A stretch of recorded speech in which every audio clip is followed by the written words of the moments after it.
You see, as I grew up, hip-hop music and culture grew simultaneously. It was perfect for me. I said, you know what, if white society doesn't accept me, let me walk differently, talk differently, act differently. You know, eventually, with the amount of conflict and struggle I was facing in my life, I wanted to be a thug. I wanted to fight and steal. I wanted to vent my frustration, come to grips with being different. But at the same time, I had my parents instilling positive values in me. I had them teaching me the value of my education, and I pursued this diligently. See, I had these two contrasting influences combining to shape my identity.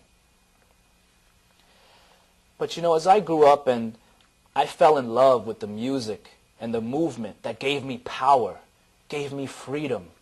Yes, I will admit, there were controversial rappers, there were controversial messages, but there was also an abundant source of hip-hop music that was positive.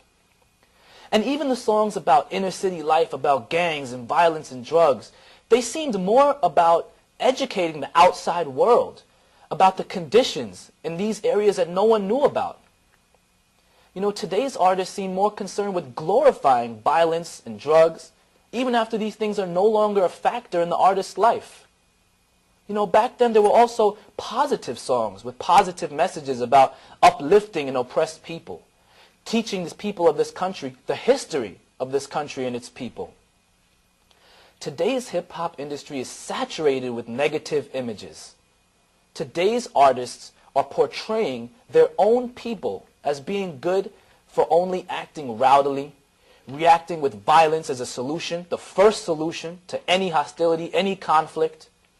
In almost every song on the radio today, an artist is announcing to all listeners that if you choose to get in his way, you'll all end up dead, just as his hundreds of other victims. But why is every rapper today telling me how easily he could kill me? You know, they actually did a study of 50 Cent's 2002 album to see how many times a gunshot sound effect was used in the background of a track. And they found it was used over 1,000 times. Hip-hop is playing an enormous role in shaping the identities of our students in an atrociously negative way. And unfortunately, I have to admit to all of you today that the music, the movement, the culture, the art that was once my escape is now one of my most formidable enemies in educating today's youth.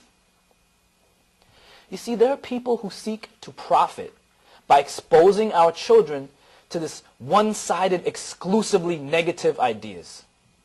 Now, I'll admit, hip-hop is being absorbed like a sponge by students all over the country, yes. But to the kids in the suburbs, it's just fun. It's a role play.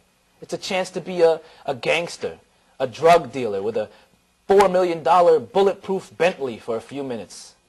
But to my students, this is the height of reality. Yes, I admit, students all over the world, from New York to Tokyo to Paris, are engulfed in hip-hop's appeal, the fashion, the slang, the rebelliousness. But my students are using it to provide them with life's guidelines. My students are using hip-hop's artists and lyrics for how to react or behave in any scenario. And this is exactly what Professor Agbu was talking about when he said that involuntary immigrants are more likely to develop an oppositional culture that runs directly counter to mainstream middle-class American values.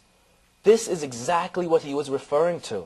Specifically, an inner-city subculture has evolved over the past several years in conjunction with the hip-hop movement. And this is what my students latch on to. It's what shapes their identity as they're bombarded with songs, pictures, movies, television shows that tell them, have no respect for authority. You know what? All those teachers, those police, those lawmakers, they're just all trying to hold you down. It's what's leading to the utter absence of any connection between current academic achievement and future economic success. But they aren't being exposed to any other ideas. You know, I'm not saying there's no positive messages out there. I'm not saying that the artists who were once proponents of positive, uplifting messages have disappeared. No, I still listen to them. But they don't make a profit for the decision makers. There is a one-sided disturbingly negative culture being advertised, degrading the very people depending on it, leading to the systematic brainwashing of, in particular, inner city students of color around this entire country. Now, when I keep using the phrase my students, I'm not referring to all of my students. Of course there are exceptions. I'm proud to see some of my exceptions in the audience tonight. We have to start asking ourselves, what were the factors that contributed to shaping the identities of these students? What allowed them to reject that inner city subculture that seems so appealing at first and say, no, I can rise above this, above and beyond, conquer these obstacles. There's another path for me. There's another reality for me. Yes, I believe identity can change as well. You know, I told you that by the end of my high school years, I was militant. I was hateful. I was racist, you could say. But because I worked hard in my academics, I did gain entrance and pursued engineering at Columbia University, where I can say I was very fortunate to be exposed to other points of views, other perspectives on life. I learned to meditate. I became more peaceful, more accepting of people of other cultures. I decided to love all human beings, to treat everybody as being of one culture, to preach a message of unity. I said, why should I label myself as one race or one ethnicity? You know, why not be a bridge between people of different cultures? And it really occurred to me, you know, so many of the problems today are stemming from people around the world saying, I have to help people of my color, my religion. I don't want to help other people. I want to help my people, people of my ethnicity, my country, my own people. Well, you know, that became silly to me. I don't see one people as my people and another as not. Today I see all people as my people. Specifically, anybody who's ever felt rejected by society as I once did. I even speak Spanish fluently and helped to charter a chapter of a national, predominantly Latin fraternity that was known for its efforts in cultural activism, community service, and gaining rights for Latinos in education. And this led me to take a deeper interest into the inner city communities of New York City, and led me to reject offers in engineering to accept a position in teaching straight out of college. So yes, identity can certainly change, but I have seen firsthand that after a lifetime of being exposed to negative messages, negative images from their peers and from hip-hop, media, and culture, that it is extremely difficult to change things like an inclination for violence, a lack of engagement in education, or a belief that your people were not meant for anything better and will always remain exactly where they are. I've also noticed that my students have this desire to stay ghetto, to stay hood, to stay street. Even my topmost students in top-level classes have this desire to maintain a certain persona in the eyes of their peers. Okay, fine, you know, people from the ghetto are proud that they've been through rough times and rough circumstances. And there's nothing wrong with that pride. But why can't we redefine being ghetto? Why can't being ghetto being about rising above and beyond, conquering obstacles, only to give back to the people from your community?